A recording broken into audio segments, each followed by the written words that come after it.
Hello and welcome to this week's edition of Making Food History. This video is about one of the great charms of engaging with food in the past, namely this ability of certain books to totally change the way to look at a product. This is a video about Coca-Cola, and when I talk about Coca-Cola, when I show this can into the camera, you think, well, what else? What is there left to say about Coca-Cola? You know everything about it. You've been drinking it probably prolifically throughout your life. It is available in most countries around the world, an icon of the American way of life, as you see in a famous Times cover of 1950, where Coca-Cola was feeding the world. You have seen so many commercials, and you know that it's all based on a sacred formula since Coca-Cola came to market in 1886. Well, that's the story that you have been told by a very powerful corporation and so many commercials. There is a different perspective on Coca-Cola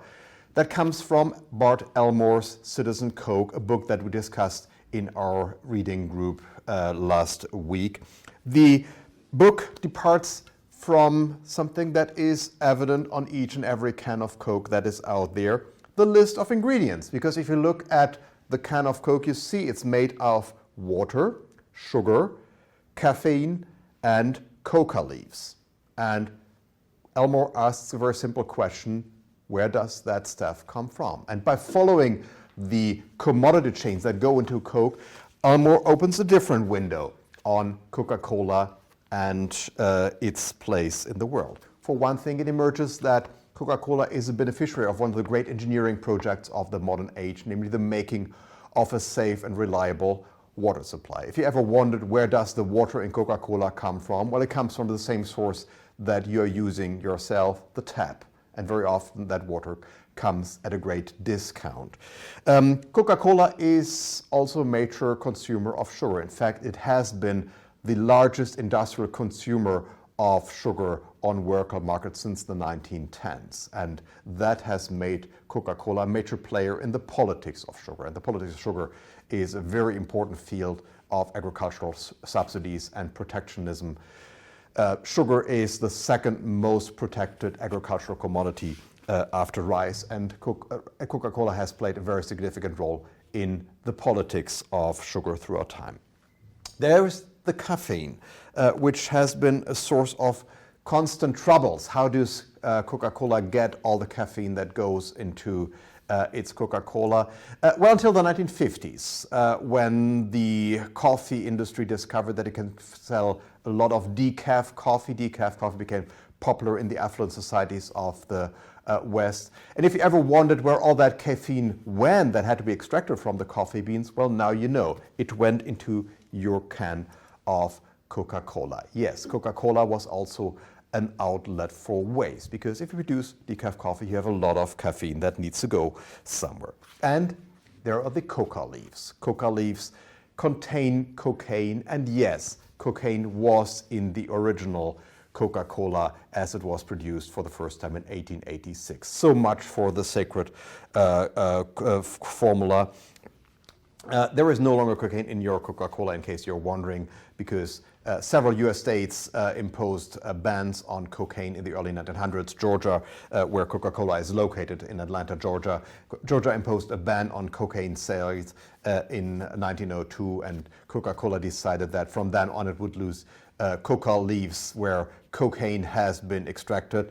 There is a medical production of cocaine in the US, and Coca-Cola has played a major role in keeping that going and a major role in making sure that there is a continuous import of coca leaves into the US, because it needs those coca leaves for its formula. So if you look at Coca-Cola in this way, you don't look at the commercials and all the advertising and the brand protection that is the standard of Coca-Cola history. You see a company that is constrained by a formula. There is this list of ingredients, there is a certain recipe that Coca-Cola needs to work with. It's not like there have been no modifications in the composition of Coca-Cola. You heard that for cocaine. There's also a shift in the sugar that Coca-Cola uses in the 1980s. There's a shift from the traditional sugar, which comes from sugar beets and sugar cane, to high fructose corn syrup, at least on the US market. That is due to costs. But even there, Coca-Cola proceeds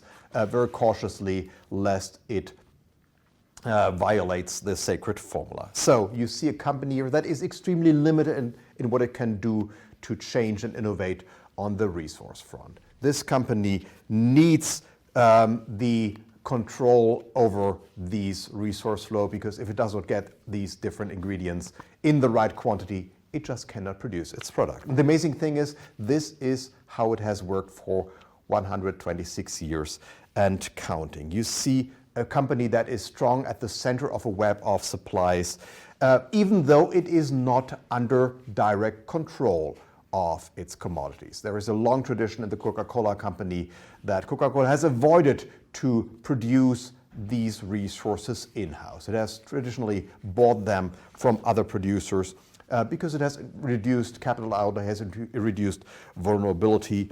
And this deserves recognition because it runs against one of the received wisdoms of business history. There's a long tradition of writing the history of the modern corporation as the making of large corporate behemoths that have as many things in-house as possible. The key book to point to is the book The Visible Hand by Alfred Chandler. Chandler was professor of business history at Harvard Business School. The Visible Hand won the Pulitzer Prize in 1978, a really influential book. And well, the title is already foreshadowing the argument. It's a play on Adam Smith's Invisible Hand of the Market. Well, Chandler argues that there is a visible hand in play in the making of modern capitalism, and that is the large vertically integrated corporation. So the visible hand is the hand of management that allows these corporate behemoths to work like a clockwork with different levels of managers who work together and make sure that these large companies can profit from the economies of scale, scope, and speed, and can process products and commodities as quickly as possible, and can push other producers, small producers, out of the market. And the making of these large corporations is the story of the making of US capitalism. Well, if you look around with this lens, you do find corporations that follow this rationale of vertical integration. One of them is the United Fruit Company, the banana producing company, US owned, working in Latin America. This company controlled as much of the commodity chain as it could. It owned the land where bananas grew. It owned the railroads that brought the bananas to the coast. It owned the ships that brought the bananas to US consumers. And the visible hand of management makes sure that all these things worked together, that all these activities complemented each other, and that no other company could produce bananas at the costs that United Fruit could. Well, as you heard, Coca-Cola follows a different path by outsourcing avant la lettre. It pushes the risks of producing the commodities to other parties. We talked about this in our research group, and we thought, well, maybe there are different products with different models, but there are probably requirements that come with each individual product.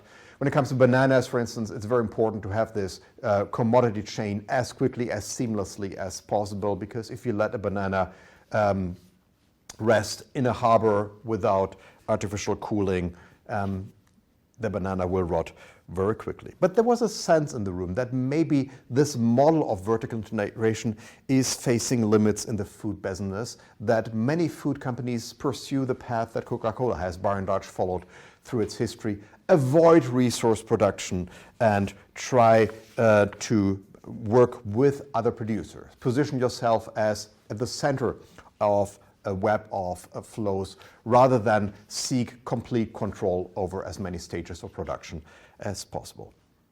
The question is, why does this work for so long, and why does it make Coca-Cola such a profitable company rather than a puppet of so many commodity streams that it has to work with? This is a very important question, and actually a question that is at the heart of our research group. The modern food system is so huge, so overwhelming, so powerful that it is tempting to take it for granted. But if you look at it more closely, you see that there are actually perennial crises on multiple fronts, that the business of making our food system work is working with so many crises, and that this food system is not so much majestic and hegemonic as stumbling along all the time. That is the history that we plan to write, and so it's a very important question to ask. How does Coca-Cola become this company?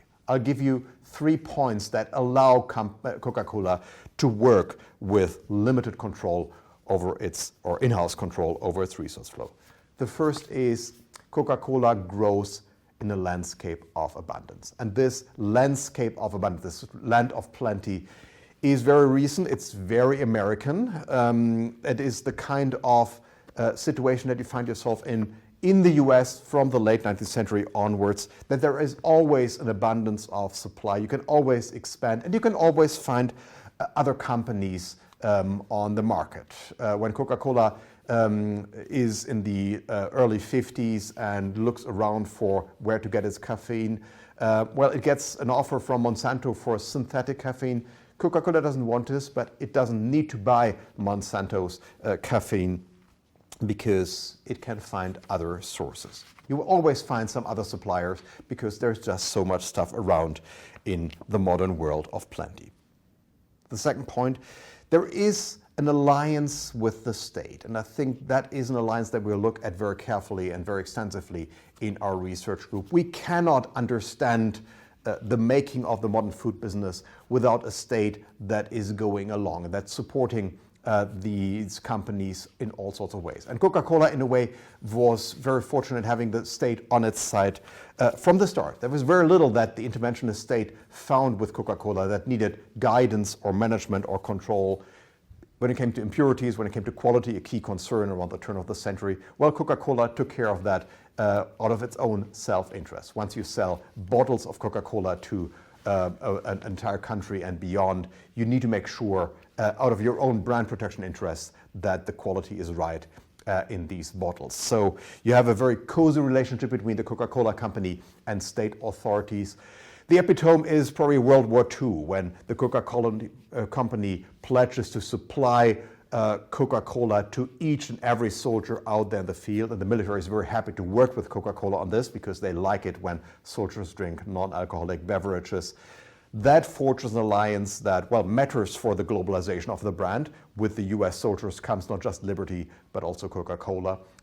That's as good as a commercial gets. But it also forges a friendship that lasts beyond the day. If you have fought a war together, that makes for a partnership with the state that lasts beyond the day. So that is the second reason why Coca-Cola is so successful in the resource business. It has the state more or less on its side.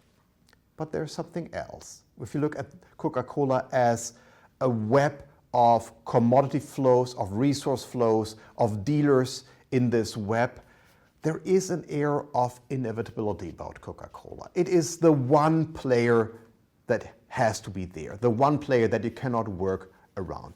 Everybody is dispensable in this web of resource flows except for the Coca-Cola company, which has the brand, the formula, the advertisement, and contracts with all the players that prevent them from going elsewhere. So the making of the modern food system is also about the making of these food companies that make themselves inevitable. So, which you will find when this video prompts you to think, well, this Coca-Cola thing really has too much waste recycling for my taste. Well, if you go elsewhere, chances are that you will end up with another inevitable company. So looking at these companies closely and really understanding how they make it, how they become resilient, if not invincible, that is a very big part of our project.